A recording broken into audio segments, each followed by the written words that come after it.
हाँ जी, ये जो रैंप है ना, ये बालिकाओं को उपयोग में आएगा, नाटक में उनके कुछ पार्ट्स हैं, तो आप ये दोनों तरफ खाली कर देवे, रैंप पूरा खाली कर देवे।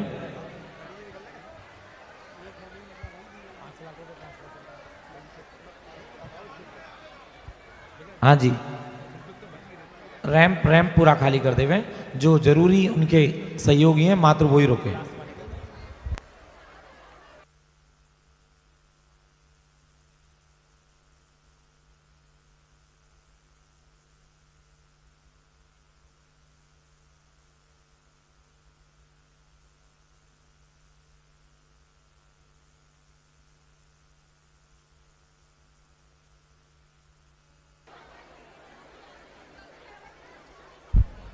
लाइव चालू है ना, लाइव चालू है भाई साहब, लाइव चालू है ना, चालू है, चालू है लाइव।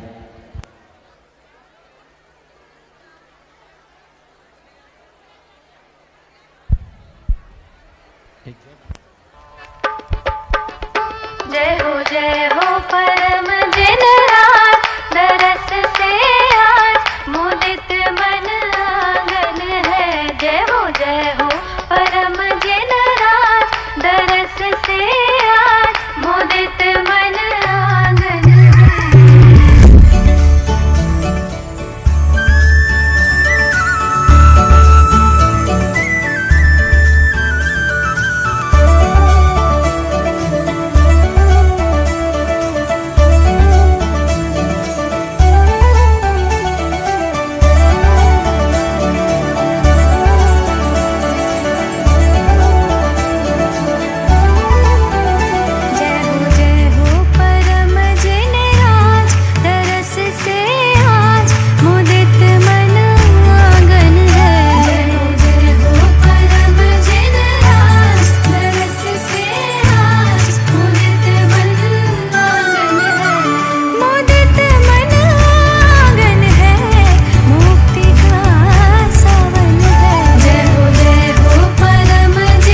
बोल लीजिए एक बार दोनों हाथ पीछे वालों।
एक बार सभी जयकारा लगाएंगे जोर से, बोलिए आदिनाथ भगवान की। 5 दिन के अनुभव के बाद में जो जयकारा होना चाहिए वैसा हो नहीं रहा है। पीछे वाले तो सब ऐसे ही बैठे हैं। एक बार सभी जोर से जयकारा लगाएंगे, दोनों हाथ ऊपर करके, बोलिए आदिनाथ भगवान की। आपने पिछले कुछ दिनों में मंच से अनेक बार शाश्वत धाम की इस प्रस्तुति के बारे में सुना होगा। मैं आप सभी को शाश्वत धाम के बारे में कुछ बताऊं, उसके पूर्व शाश्वत धाम से संबंधित एक छोटा सा वीडियो है, वो आप सभी के समक्ष प्रस्तुत है। उसके बाद मैं 2 मिनट में अपनी बात करूंगा और उसके बाद आप सभी के समक्ष प्रस्तुत होगा नाटक।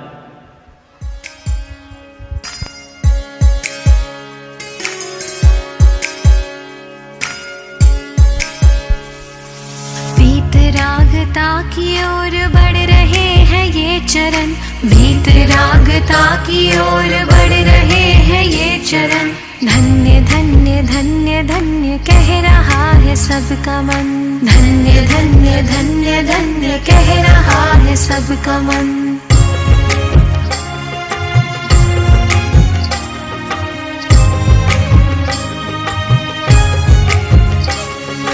इस जगत प्रपंच से ये अपने मन को मोड़ कर चल पड़े हैं ये चरण, मोह बंध तोड़ कर। आत्मरमण में लगेगा इनका एक एक क्षण, आत्मरमण में लगेगा इनका एक एक क्षण। धन्य धन्य धन्य धन्य कह रहा है सबका मन।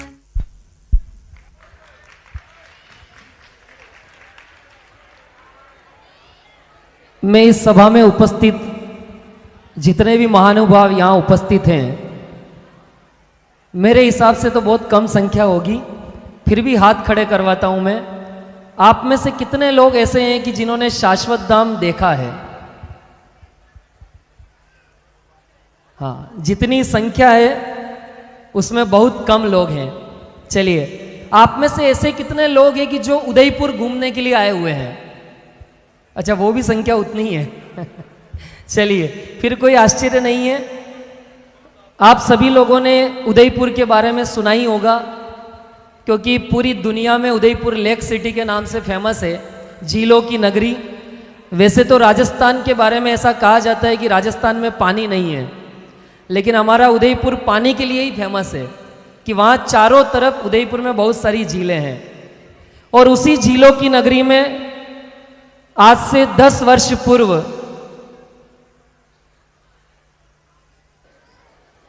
जैन दर्शन कन्या महाविद्यालय, जिसमें बालिकाओं को, लड़कियों को शास्त्री करवाने के लिए एक महाविद्यालय की स्थापना हुई, उससे 2 वर्ष पहले 2013 में 2013 में बालिकाओं के लिए पूरे देश में 2 ही विद्यालय थे।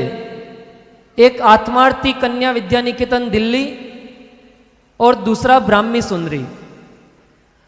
तीसरे विद्यालय की स्थापना 2013 में शाश्वत धाम उदयपुर में हुई, और वो स्थापना हुई 8th क्लास से जो बालिकाएं इंग्लिश मीडियम में पढ़ना चाहती है उनके लिए।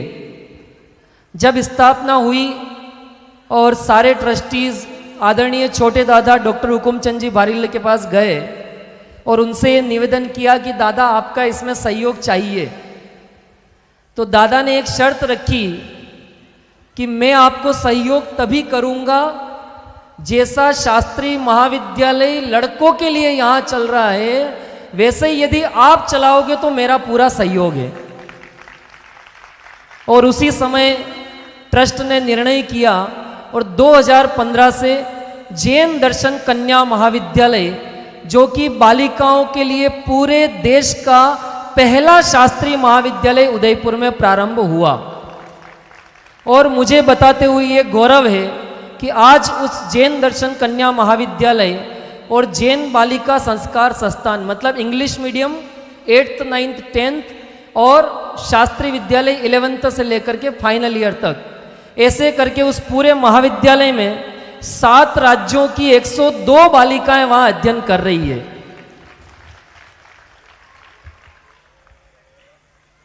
अभी तक वहां से 5 सालों में 69 बालिकाएं, 69 बालिकाएं शास्त्री की पढ़ाई पूरी करके अलग अलग क्षेत्रों में जा चुकी है।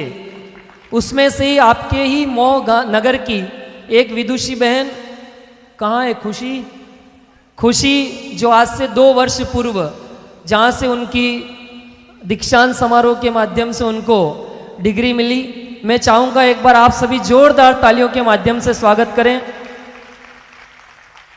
अभी आप अपनी लौकिक पढ़ाई पूरी कर रही है और इंग्लिश मीडियम से अभी तक, थैंक यू, इंग्लिश मीडियम से अभी तक 145 बालिकाएं पढ़ाई पूरी कर चुकी है। शास्त्री 69 पूरी कर चुकी है और इंग्लिश मीडियम से 145 बालिकाएं पढ़ाई पूरी कर चुकी है। और मुझे बताते हुए गौरव है कि इसी वर्ष शाश्वत धाम की 3 बालिकाओं ने सीए की पढ़ाई पूरी करके सीए की डिग्री प्राप्त कर ली है। मैंने सिर्फ सीए का नाम इसलिए लिया है कि बहुत सारे लोगों को ऐसा भ्रम रहता है कि यदि हम शास्त्री करने के लिए अपने बच्चों को भेजेंगे तो वो सिर्फ ऐसे मंच पर खड़े होकर के प्रवचन करेंगे बस। मैं आपको इस माध्यम से बताना चाहता हूं कि शायद ही ऐसा कोई क्षेत्र होगा। आप दुनिया की किसी भी यूनिवर्सिटीज़ में चले जाइए, वहाँ का प्लेसमेंट रेशियो अगर आप चेक करेंगे तो वो 100% कभी नहीं होगा। लेकिन मुझे बताते हुए गौरव है कि आज पूरे देश में 5 शास्त्रीय महाविद्यालय और लगभग 19 इंग्लिश मीडियम के विद्यालय चल रहे हैं। लगभग 24 विद्यालय और महाविद्यालय पूरे देश में पूज्य गुरुदेव श्री की पुण्य प्रभावना योग में चल रहे हैं। शायद ही कोई शास्त्री ऐसा होगा कि जो आज की डेट में अपने पैरों पर खड़ा नहीं है। और सिर्फ टीचिंग के क्षेत्र में वो ऐसा नहीं है। आज के टाइम में हमारे शास्त्रीय विद्वान, चाहे बैंकिंग सेक्टर हो, चाहे मीडिया का सेक्टर हो, चाहे एजुकेशन सेक्टर हो, चाहे पॉलिटिकल सेक्टर हो, चाहे बड़ी बड़ी इस कंपनी में सीईओ या मैनेजमेंट के उसमें कोटे में होवे, हर जगह शास्त्रीय विद्यालय के पढ़े हुए विद्यार्थी अपना कार्य कर रहे हैं और अपनी सेवाएं दे रहे हैं। तो मैं आपको इसके माध्यम से कहना चाहता हूँ कि आप सिर्फ ऐसा नहीं सोचें कि ये बच्चे, लड़के या लड़कियाँ शास्त्री बन जाएंगे तो क्या होगा। कुछ नहीं होगा। यहाँ जितने मम्मी पापा बैठे हुए हैं, यदि मैं हाथ खड़ा करवाऊंगा तो एक भी ऐसा नहीं होगा कि जो अपने बच्चों को लेकर के चिंतित नहीं होगा। स्पेशली गर्ल्स को लेकर के हर मम्मी और पापा को चिंता रहती है कि मेरी बेटी अच्छे से पढ़ ले और अच्छे से उसकी घर से विदाई हो जावे। इस बात में कोई अतिशयोक्ति नहीं है कि आजकल बेटियों की पढ़ाई से ज़्यादा मुश्किल उनकी घर से विदाई हो गई है। हम सब अपने समाज की परिस्थितियों को बहुत अच्छे से जानते हैं। और बड़े पंडित जी का एक प्रसिद्ध वाक्य है कि संस्कार बिना सुविधाएं, हाँ, सब लोग अच्छे से जानते हैं। तो यदि इन बच्चों को सुविधाएं तो मिल जाएगी, लेकिन अगर संस्कार नहीं मिले तो हम सब अपना भविष्य खुद निर्णय करें कि क्या होगा। तो क्या करना होगा इसके लिए कि अभी 4 और 5 अप्रैल को शाश्वत धाम में 8th और 9th क्लास में जो बालिका एडमिशन लेना चाहती है, एक एडमिशन की लिंक मैं यहाँ किसी भी शुद्धात्म जी या विकास जी को भेज दूंगा, वो आपके यहाँ के लोकल ग्रुप्स में डाल देंगे। तो जो भी बालिका 8th और 9th जो इंग्लिश मीडियम के साथ पढ़ना चाहती है, वो उदयपुर के टॉप स्कूल में पढ़ने के लिए जाती है। और जो बालिका शास्त्री करना चाहती है, जिसे लगता है कि मुझे धर्म के क्षेत्र में रहते हुए लौकिक पढ़ाई करनी है, तो वो मई महीने में जो 2.5 द्वीप इंदौर में प्रशिक्षण शिविर लगने वाला है, उस शिविर को अटेंड करना कंपलसरी है और उसमें उन बालिकाओं का वहाँ पर एडमिशन होगा। आपको बताते हुए मुझे गौरव है, राजस्थान में जितनी भी एक्टिविटीज़ होती है गवर्नमेंट की तरफ से, सरकार की तरफ से, चाहे वो स्पोर्ट्स की होवे, चाहे एकेडमिक होवे, चाहे कल्चरल एक्टिविटीज़ होवे, ऐसी कोई भी एक्टिविटी नहीं होती है कि जिसमें शाश्वत धाम की बालिका स्टेट लेवल पर टॉप नहीं करे। अभी एक बालिका यहाँ पर आई हुई है जिसने पिछले वर्ष राजस्थान बोर्ड 12th क्लास में पूरे राजस्थान में 2nd पोजीशन अचीव की है। तो मैं आपको ये सारी बातें इसलिए बता रहा हूँ कि आप ये नहीं समझे कि ये बालिकाएं पिछड़ जाएगी, क्या होगा इनका। वो हर एक्टिविटीज़ में, चाहे स्पोर्ट्स होवे, चाहे आईटी का डिपार्टमेंट होवे, जैसे यहाँ इतनी समितियाँ बनी हुई है ना पंच कल्याणक में, तो हमारे शाश्वत धाम में जो भी शिविर लगते हैं, चाहे वो आवास का डिपार्टमेंट हो, भोजन का हो, सोशल मीडिया का हो, आईटी का हो, सारे डिपार्टमेंट ये गर्ल्स ही संभालती है। सबकी हेड यही होती है, सब कुछ यही मैनेज करती है। तो इनको मैनेजमेंट सिखाया जाता है, इनको कुकिंग सिखाई जाती है, इनकी लाइब्रेरी की क्लासेस, इनकी सेल्फ डिफेंस की क्लासेस, कराटे की क्लासेस, कंप्यूटर की क्लासेस, सारी क्लासेस धार्मिक अध्ययन के साथ साथ में इनको सिखाई जाती है, कराई जाती है। इतना बताने के बाद में शायद कुछ बचा नहीं है।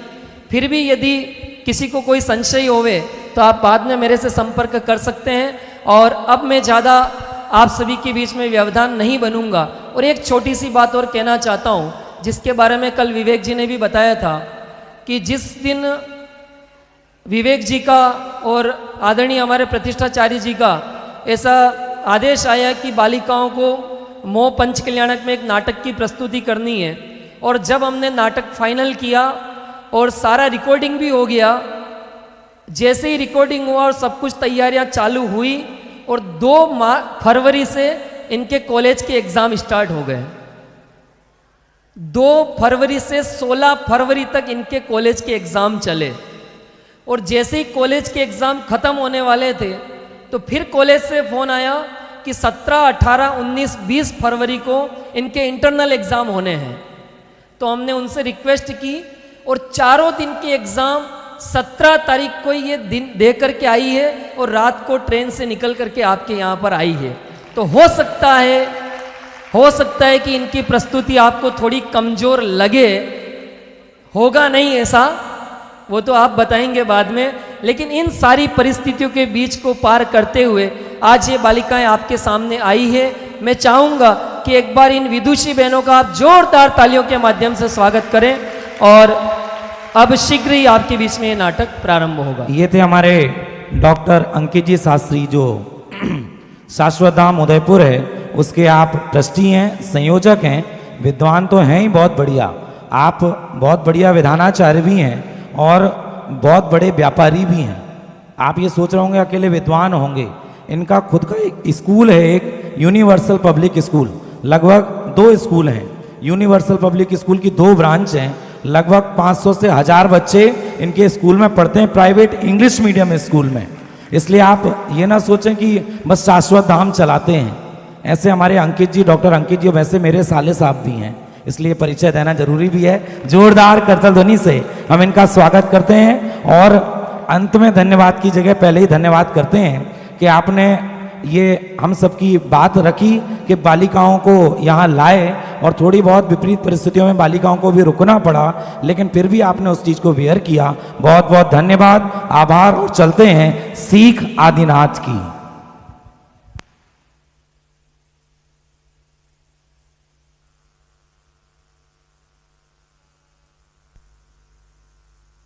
जब काल ने अपना नया सत्र आरंभ किया था, हुंडा अवसर्पिणी काल चक्र, 2 भूख भूमियां, 14 कुलकर आदि तीर्थंकर का गर्भ तथा जन्म कल्याणक भी संपन्न हो चुका था। विवाह हो चुका था, अनेक संतानें भी हो चुकी थी, परंतु अनागत को नवीन परंपराओं से अवगत कराना अभी बहुत कुछ शेष था। मैं हूँ सूत्रधारिका, आपको अतीत से अनागत के धागों से जोड़े रखूंगी। आइए आपको अतीत के पन्नों की अलौकिक वार्ताओं से शिक्षा दिलाऊं। प्रथम शिक्षा, स्त्री शिक्षा।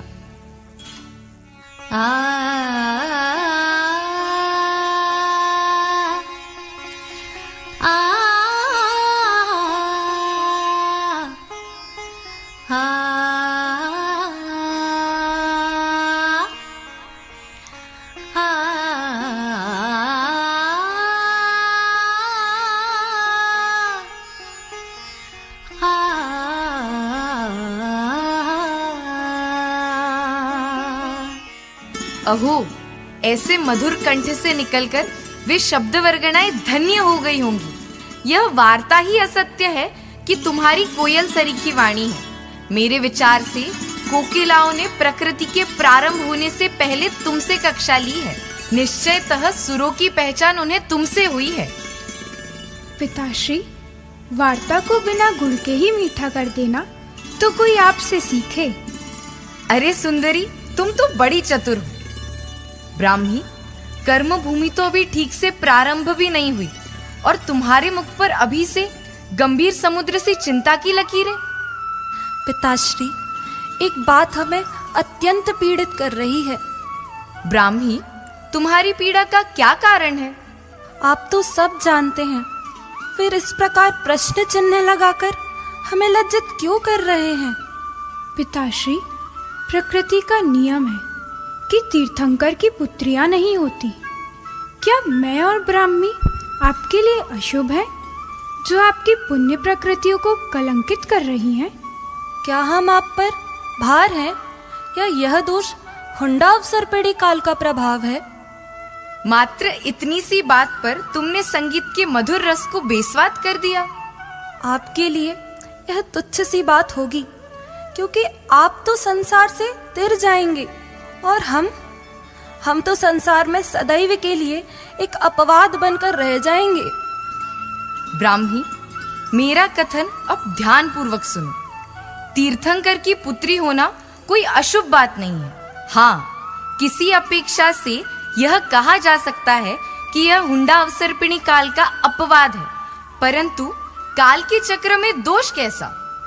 मेरी दृष्टि में तो मेरी पुत्रियों का जन्म होना इस काल चक्र का सबसे सुंदर और सुनियोजित उपक्रम है।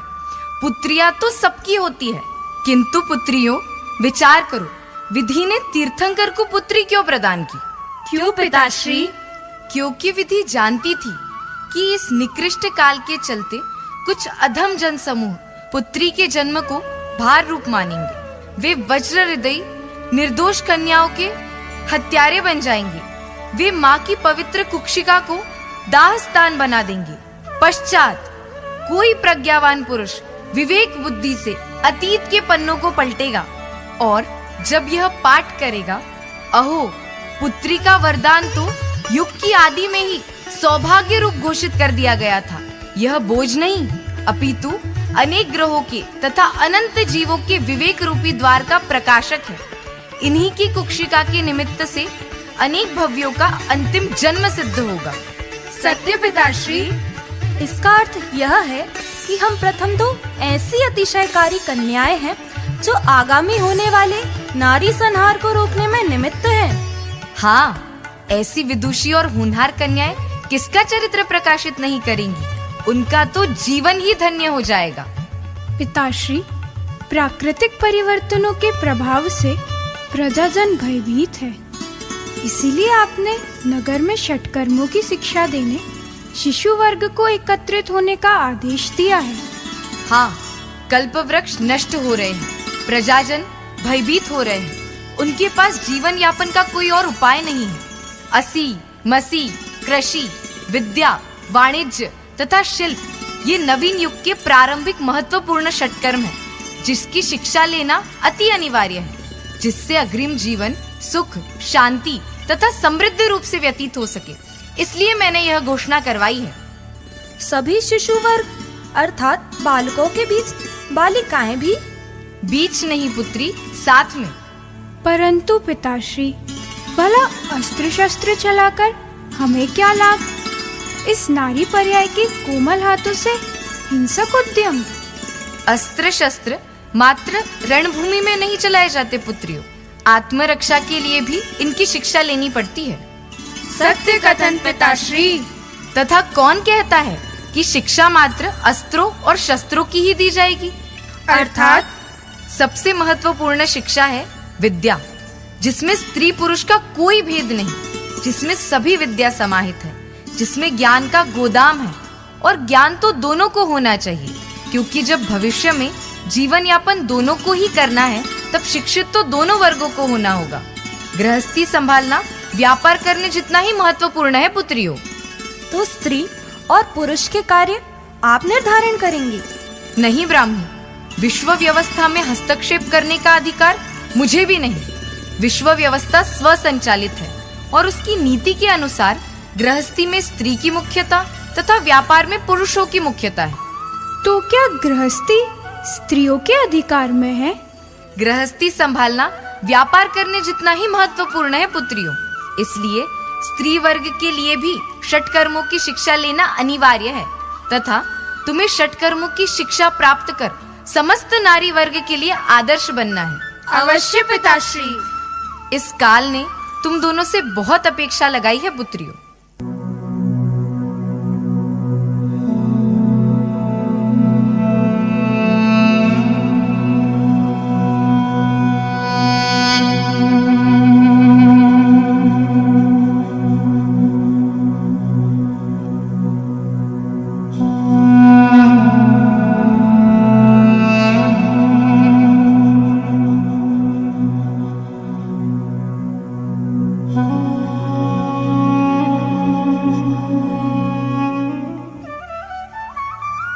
पिताश्री, आपकी सीख और प्रयोजन हम दोनों ही अंत समय तक याद रखेंगे तथा स्त्री वर्ग आने वाले युग के लिए अतिशयकारी है, यह सिद्ध करेंगे। चलिए पन्नों को थोड़ा और पलटते हैं। वह समय जब सारी वसुधा झूम उठी थी, जब सर्व प्रजाजनों को जीने के लिए नवीन नीतियां अपनानी थी, जहां राजा ऋषभ कुमार के द्वारा दी जाती है द्वितीय शिक्षा, षटकर्म शिक्षा।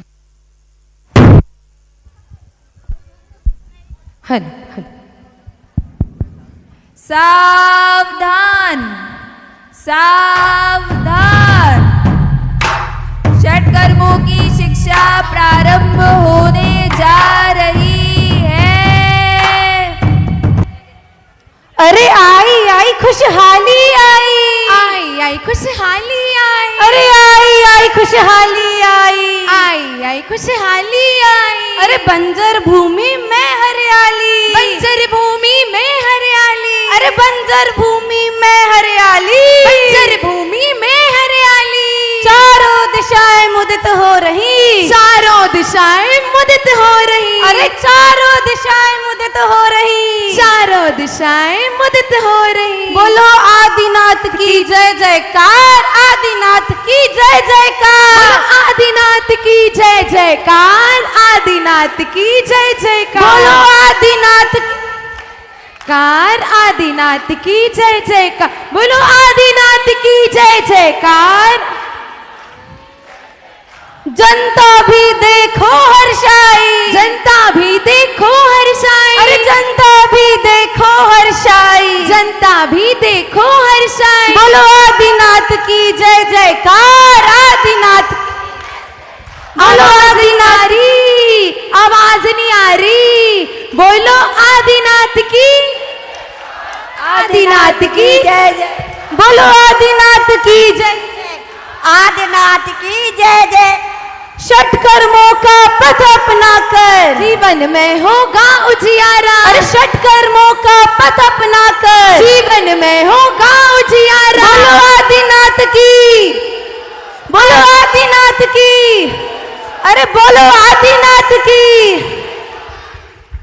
असी शिक्षा प्रारंभ हो, असी को धार वीरता होगी, रक्षा का होगा संकल्प, अन्यायों के तम को हरते, आदिनाथ की जय जयकार। बोलो आदिनाथ की जय जयकार, बोलो जय जयकार। मसी शिक्षा प्रारंभ हो, मसी कर्म से ज्ञान बढ़ेगा, अक्षर का होगा उजियार, लेखन से जग में फैलेगा विद्या का अद्भुत विस्तार। बोलो कार, बोलो आदिनाथ की जय जयकार। कृषि शिक्षा प्रारंभ हो, छा जाएगी कृषि कर्म से हरियाली, छा जाएगी अद्भुत बाई, चारों दिशा गीत गाएंगी, धरती माँ भी हर्षाएगी। आगे की जय जयकार। अंक अक्षर विद्या प्रारंभ हो, विद्या ही है तिमिर विनाशक, अध्यात्म का होगा स्थान, विद्या ही है तिमिर विनाशक, अध्यात्म का होगा स्थान, ज्ञान दीप की ज्योत जगेगी, जग जन का होगा कल्याण, ज्ञान दीप की ज्योत जगेगी, जग जन का होगा कल्याण। बोलो आदिनाथ की जय जयकार। वाणिज्य विद्या प्रारंभ हो, वाणिज्य से गति पाए जग, विनिमय का होगा संचार, नीतिवान होकर जगवासी कर पाएंगे अब व्यापार, नीतिवान होकर जगवासी कर पाएंगे अब व्यापार। बोलो आदिनाथ की, आदिनाथ की। शिल्प विद्या प्रारंभ हो, शिल्प कर्म का अद्भुत वैभव, पत्थर बन जाए भगवान, शिल्प कर्म का अद्भुत वैभव पत्थर बन जाए भगवान। मूर्ति माटी धातु पाए जग में फिर अपना विस्तार। मूर्ति माटी धातु पाए जग में फिर अपना विस्तार। बोलो आदिनाथ की जय जयकार, आदिनाथ की जय जयकार। एक साथ बोलो आदिनाथ की।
सीख आदिनाथ की मात्र प्रत्यक्ष युग ग्रहण कर रहा था, किंतु प्रशिक्षित तो समस्त कालचक्र हो रहा था।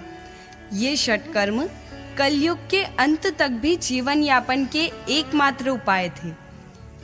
अब पन्नों को थोड़ा और पलटते हैं। काल अत्यधिक व्यतीत हो चुका था। लगभग 63 लाख पूर्व वर्ष राजा ऋषभ कुमार ने राज किया। अब एक ऐसी अद्भुत भावना की उत्पत्ति होनी थी जो समस्त प्रजाजनों को एक अलौकिक दिशा दिखाने वाली थी। तृतीय शिक्षा, वैराग्य भावना।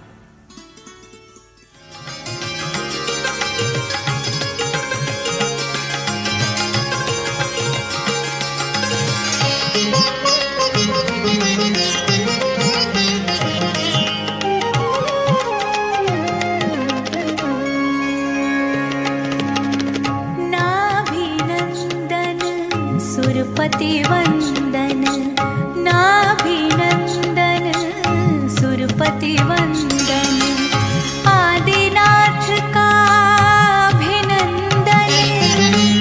तीन लोक के श्रेष्ठ पुरुष है आदिनाथ का अभिनंदन। आदिनाथ का अभिनंदन, आदिनाथ का अभिनंदन।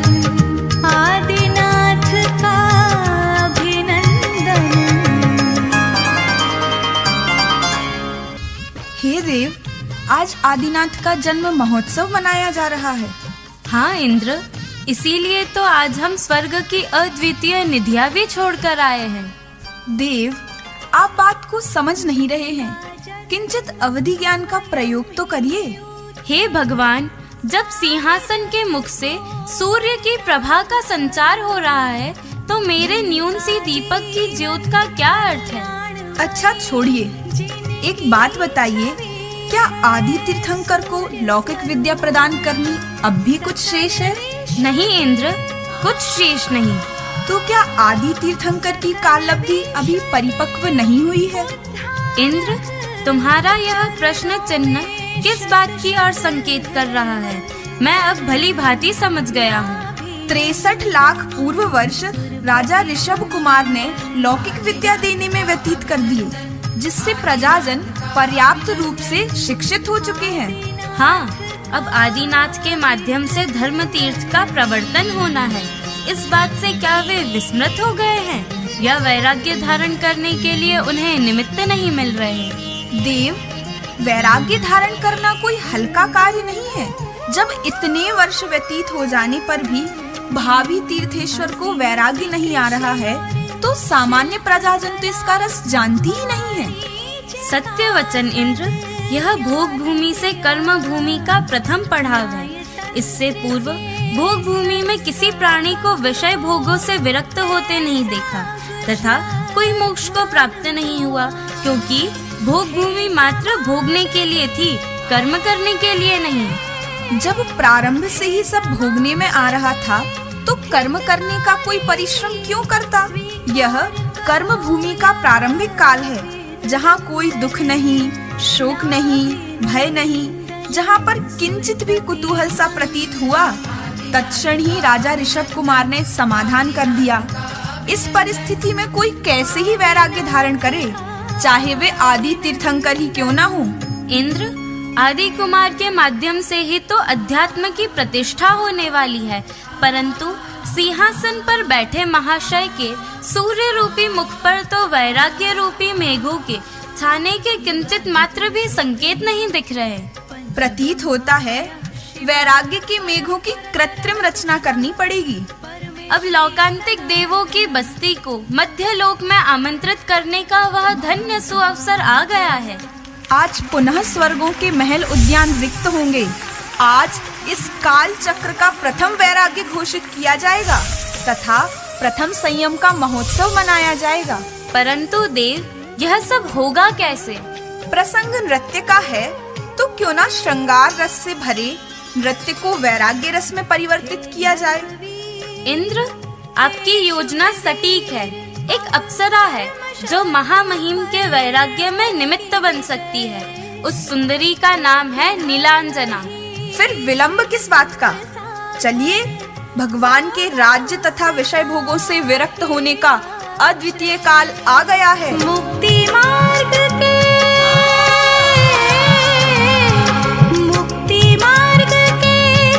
आप प्रवर्तक, भव्य जनों को मात्र शरण, नाभिनंदन सुरपति वंदन। आदिनाथ का अभिनंदन, आदिनाथ का अभिनंदन, आदिनाथ का अभिनंदन।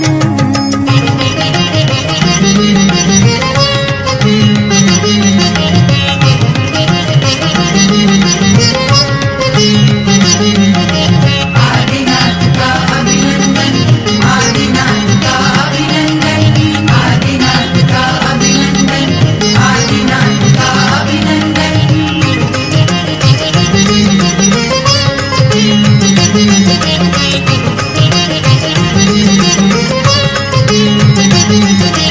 आदिनाथ का अभिनंदन, आदिनाथ का अभिनंदन, आदिनाथ का अभिनंदन।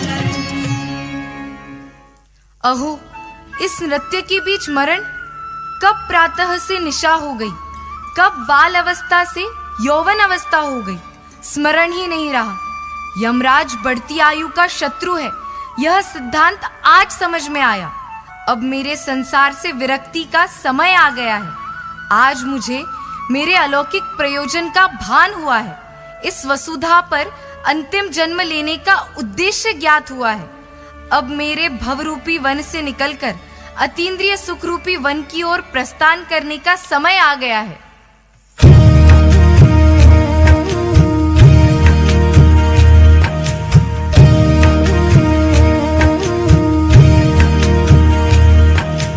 अब जिन दीक्षा लेना चाहिए, निज आराधन करना चाहिए।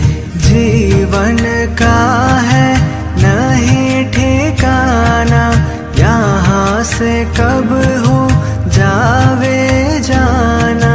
अब विलंब नहीं करना चाहिए। अब जिन दीक्षा लेना चाहिए, निज आराधन करना चाहिए। फिर क्या था? वे मुनिनाथ जगत का सर्वस्व त्याग कर स्वयं की खोज में इस प्रकार चल पड़े कि उनकी देह को भनक भी न हुई कि उसका स्वामी उसे त्याग चुका है, तथा अब वह अनाथ देह अकेले ही उपसर्गों के बाणों को सहने वाला है। काल चक्र का पहला यतिराज कच्छ, महाकच्छ इत्यादि 4000 मुकुटबद्ध राजाओं के एकमात्र जगत बंधु। समस्या यह नहीं थी कि 4000 राजाओं ने मुनिनाथ के साथ दीक्षा धारण की। गंभीर समस्या यह थी कि वे बिना वैराग्य के दीक्षित हुए थे, और वैराग्य बिना संयम मानो बिना धागे की सुई जो कभी भी खो सकती है। इसलिए अब यहाँ से प्रारंभ होती है चतुर्थ शिक्षा, संयम की साधना। आहा, आश्चर्य है। स्वामी का कितना धैर्य है, कितनी स्थिरता है। इनकी जंघाओं में कितना बल है। इन्हें छोड़कर दूसरा कौन है जो ऐसा साहस कर सके। अब हमारे नाथ इस तरह आलस्य को छोड़कर क्षुधा आदि से उत्पन्न हुई बाधाओं को सहते हुए और कितने समय तक खड़े रहेंगे? हम समझते थे कि वे 1 दिन, 2 दिन अथवा अधिक से अधिक 3 अथवा 4 दिनों तक खड़े रहेंगे, परंतु स्वामी तो महीनों तक खड़े रहकर हम सभी को क्लेशित कर रहे हैं।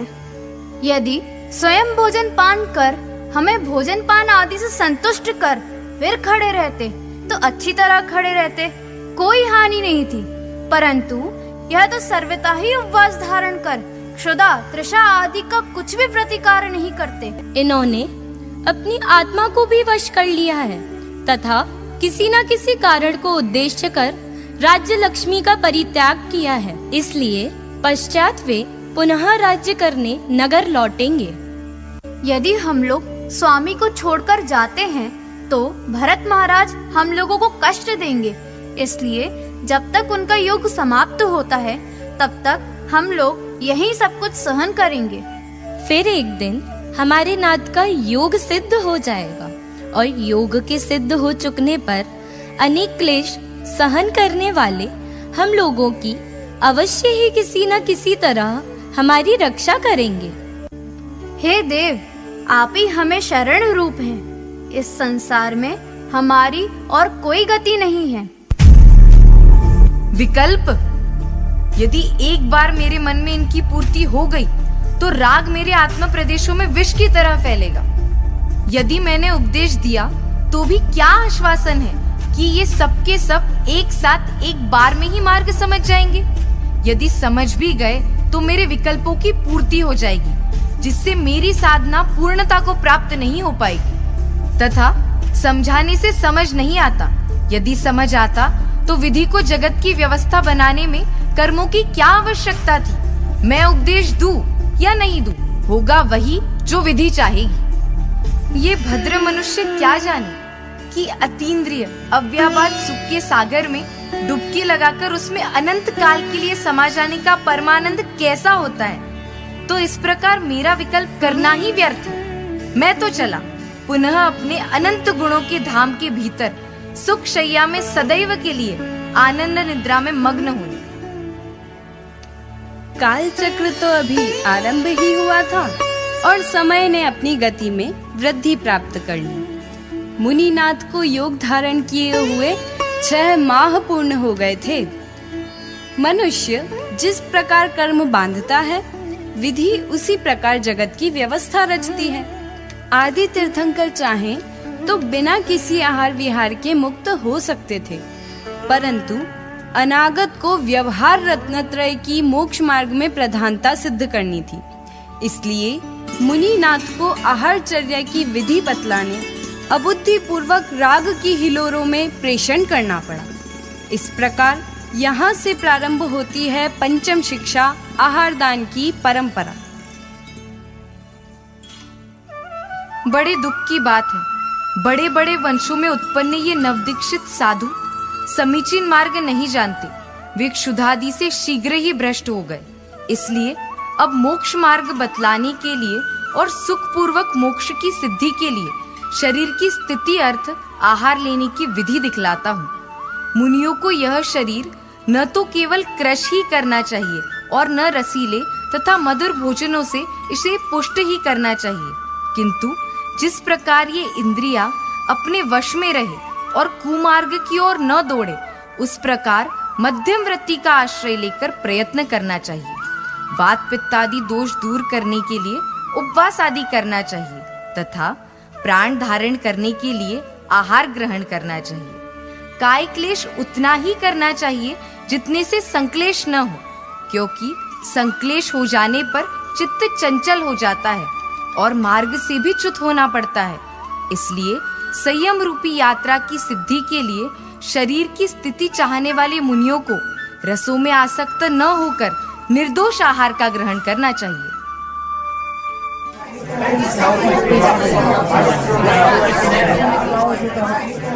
हे साधु, ये वस्त्र ग्रहण कीजिए। कदाचित आप मार्ग भटक गए हैं और आपके सारे वस्त्र जीर्ण क्षीर्ण हो गए हैं। महानुभव, आप हमारी कन्या ले जाइए और नवीन गृहस्थी धारण कीजिए। हे भद्र महापुरुष, आभूषण ग्रहण कीजिए। इन आभूषणों को धारण कर आप सूर्य समान तेज को प्राप्त होंगे। इस तरह 6 माह और बीतकर आहार का योग तो निश्चित ही बनना था, क्योंकि पंचाश्चर्यों की वर्षा के मध्य आहार दान की परंपरा का शुभारंभ जो करना था, परंतु इतनी सरलता से नहीं, क्योंकि अब अनागत को मिलने वाली थी षष्ठम शिक्षा परिणामों की संभाल। अनुज श्रेयांश, आज तुम्हारे मुख पर एक विलक्षण सी लालिमा दिख रही है। क्या बात है? स्वप्न में तुमको 2 सूर्य ने एक साथ दर्शन दे दिए क्या? भ्राताश्री, आज स्वप्न तो बड़े आश्चर्यकारी तथा अद्भुत थे। मेरी निद्रा संपूर्ण रात्रि निशा को यह संदेश दे रही थी कि अब आने वाला सूर्य का प्रकाश एक अलौकिक ऊर्जा का धारक होगा। किंचित हमें भी आपके शुभ सपनों से परिचित कराइए। अवश्य भ्राताश्री। स्वर्णमयी महाशरीर को धारण करने वाला तथा अतिशय ऊंचा सुमेरु पर्वत, शाखाओं के अग्रभाग पर लटकते हुए आभूषणों से सुशोभित कल्प वृक्ष, प्रलय काल संबंधी संध्या काल के मेघों के समान पीली अयाल से जिसकी ग्रीवा ऊंची हो रही है, ऐसा सिंह, जिसके सिंह के अग्रभाग पर मिट्टी लगी हुई है, ऐसा किनारा उखाड़ता हुआ बैल, जिनकी कांति अतिशय दैदीप्यमान हो रही है और जो जगत के नेत्रों के समान है, ऐसे सूर्य और चंद्रमा, जिसका जल बहुत ऊंची उठती हुई लहरों और रत्नों से सुशोभित हो रहा है, ऐसा समुद्र, अष्टमंगल द्रव्य धारण कर सामने खड़ी हुई भूत जाति के व्यंतर देवों की मूर्तियां। अहो, ये स्वप्न वास्तव में एक अध्यात्म सूर्य के उदय का सूचक है। आज हमारे द्वार पर एक निर्ग्रंथ वेशधारी संयमी महान पुरुष का आवागमन होगा।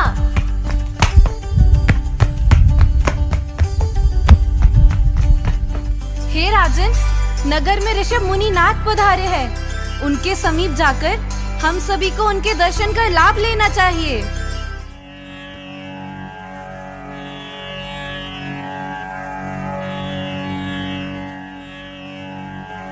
अहो, धन्य भाग्य हमारे। वे आदिनाथ संयम को दृढ़ करने यहाँ आहार की विधि के लिए पधारे हैं। आहार दान, वह भी प्रथम योग श्रेष्ठा श्री आदिनाथ मुनि को। हाँ, वे मुनिनाथ 6 माह का भारी अंतराय सहन करके आए हैं। कुमार, कर्म जब आते हैं तब वे कुल, जाति, पद कुछ नहीं देखते। वे पक्षपात रहित होकर वार करते हैं, जिस कारण कर्मों का एक बाण आदि मुनिनाथ पर भी चला। परंतु वे आदि ब्रह्मा कर्मों को मानो मौन भाषा में कह रहे हो कि हे कर्म, तुम संसार के संचालक हो और मैं अपने सुख स्वभाव का संचालक हूँ। तुम कितने ही बाण चलाओ, मेरे अमूर्तिक प्रदेशों में तुम्हारे पौद्गलिक बाणों का कोई असर नहीं होता। इतना धैर्य! वे परिणामों से परिपक्व साधु। आज उनका संयम दृढ़ होने वाला है। आज की यह तिथि वैशाख शुक्ल तृतीया जन्म जन्मांतर तक अक्षय तृतीया के नाम से प्रसिद्ध होगी। तो विलंब किस बात का? चलो आज अपनी नर पर्याय को सफल बनाते हैं। नवधा भक्ति पूर्वक आहार दान की विधि का शुभारंभ करते हैं।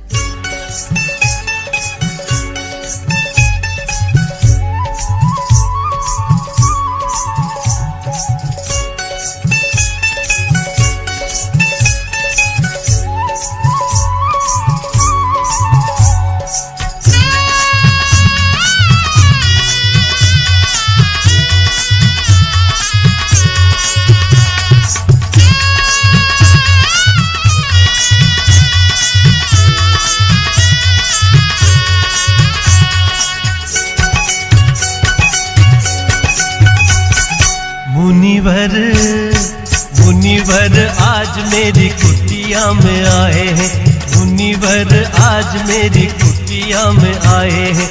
चलते फिरते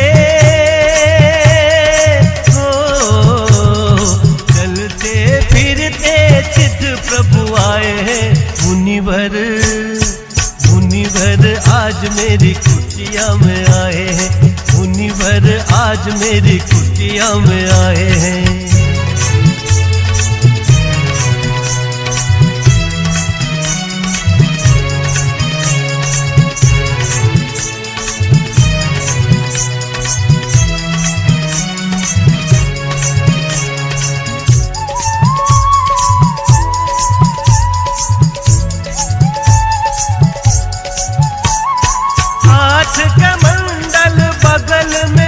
है हाथ कमंडल बगल में पिछी है, मुनिवर पे सारी दुनिया रिझी है, मुनिवर पे सारी दुनिया रिझी है। लगन दिगंबर लगन दिगंबर मुनिवर आए हैं। मुनिवर आज मेरी कुटिया में आए हैं, मुनिवर आज मेरी कुटिया में आए हैं। मुनिनाथ को तपस्या करते हुए 1000 वर्ष पूर्ण हो गए थे और अब समय था उस विद्या की संस्थापना करने का जो अनेक भव्य प्राणियों के लिए हितकारी सिद्ध होने वाली थी। वे भोले मनुष्य षटकर्म के क्रियाकांडों में ही अपने प्रयोजन की सिद्धि समझते आ रहे थे। वे अब एक अतिशयकारी तथा अतीन्द्रिय सुख के मार्ग को सुनने जा रहे थे। शत शत इंद्रों की साक्षी में जैन शासन के महान रहस्यों तथा महान सिद्धांतों का भेद खुलने वाला था और इसी प्रकार इस जगत ने एक अंतिम शिक्षा प्राप्त की, अध्यात्म विद्या।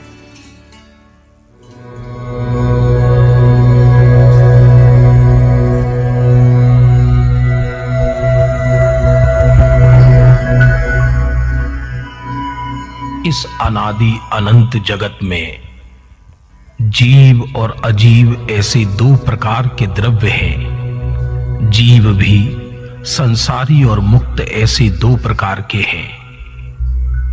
जिसमें चेतना अर्थात जानने देखने की शक्ति है वह जीव है, वह अनादि अनंत है, उत्पाद वय ध्रुवता सहित है, उपयोग स्वरूप है, शुभ अशुभ या शुद्ध भाव स्वकर्म का करता है, उसके फल का भोगता है।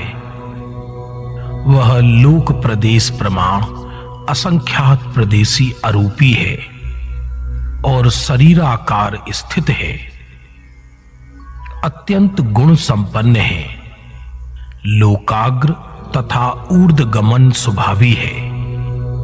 संसार दशा में संकोच विस्तार रूप परिणमता है। द्रव्य कर्म भाव कर्म नो कर्म रहित उसका शुद्ध चिदानंद स्वरूप है। वह मोक्ष दशा में प्रकट होता है और धर्मात्मा जीव उसे अपने में स्वानुभव से जानते हैं। जीव की नरक, त्रियंच, मनुष्य और देव इन 4 गतियों रूप संसार अवस्था है और रत्नत्रय द्वारा समस्त कर्मों का अत्यंत क्षय होने पर जो अनंत सुख स्वरूप सिद्ध गति प्रकट होती है वह मोक्ष दशा है।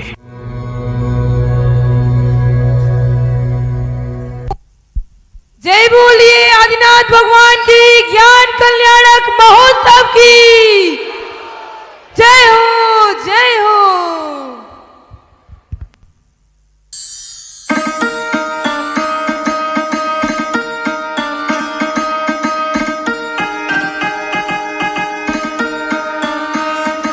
धाम धाम सुख धाम धाम, धाम धाम प्रभु धाम धाम, धाम धाम जिन धाम धाम, धाम ये शाश्वत धाम धाम। पंडाल की लाइट चालू कर दीजिए। धाम सुख धाम धाम, धाम आप जाए नहीं, 5 मिनट बैठे हैं अभी, जाए नहीं। जिन धाम धाम, धाम ये शाश्वत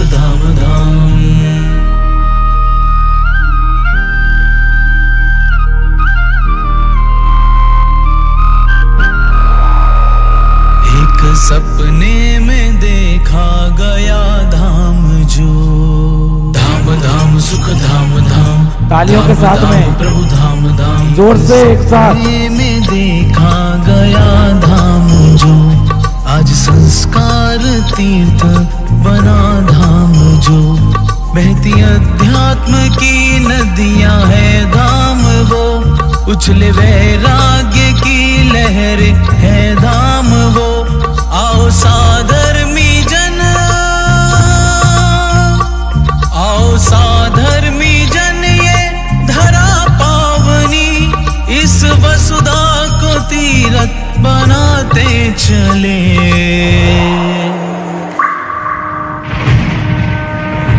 शाश्वत धाम का गौरव बढ़ाते चले। जिन धर्म की सेवा को हम भी चले। शाश्वत धाम का गौरव बढ़ाते चले। धाम धाम सुख धाम धाम, धाम धाम प्रभु धाम धाम, धाम धाम। बोलिए आदिनाथ भगवान की। आप सभी से निवेदन है कि सिर्फ 2 मिनट आप रुके, लाइट्स ऑन कर दीजिए पांडाल की।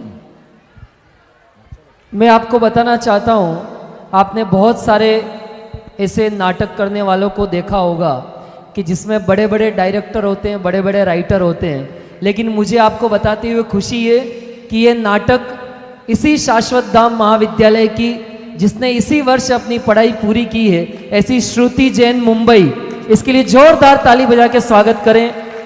ये पूरा नाटक इसी ने लिखा है और ये आपने जितने भी एलईडी पर जितने भी आपने बैकग्राउंड में सारे जो फोटोज या इमेजेस देखी है, वो सारी इन्हीं बालिकाओं ने ही तैयार की है, किसी बाहर से किसी व्यक्ति ने नहीं तैयार की है। तो इस प्रकार ये नाटक अब मैं चाहूँगा श्रुति जी से कि वो आएँ और इस संबंध में बालिकाओं का परिचय करवाएं।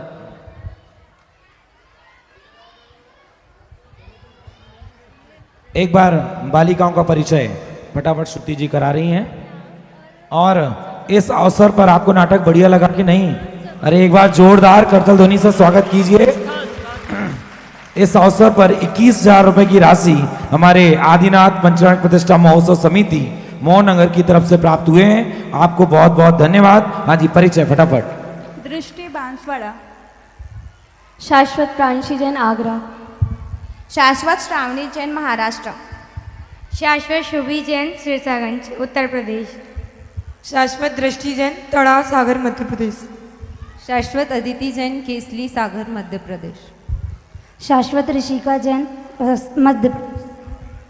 शाश्वत अस्ति जैन जबेरा जिला दमोह मध्य प्रदेश। शाश्वत समृद्धि करेवार हिंगोली महाराष्ट्र। शाश्वत गरिमा जैन अभाना दमोह मध्य प्रदेश। शाश्वत अर्जिता जैन जबलपुर। शाश्वत तन्वी जैन सेमारी उदयपुर राजस्थान। शाश्वत सेजल जैन अमायन। शाश्वत अनुप्रेक्षा जैन खनियावाला मध्य प्रदेश। ये तो गलत बात है। हमारे के लिए तालियां, बाकी सबके लिए जोरदार तालियां।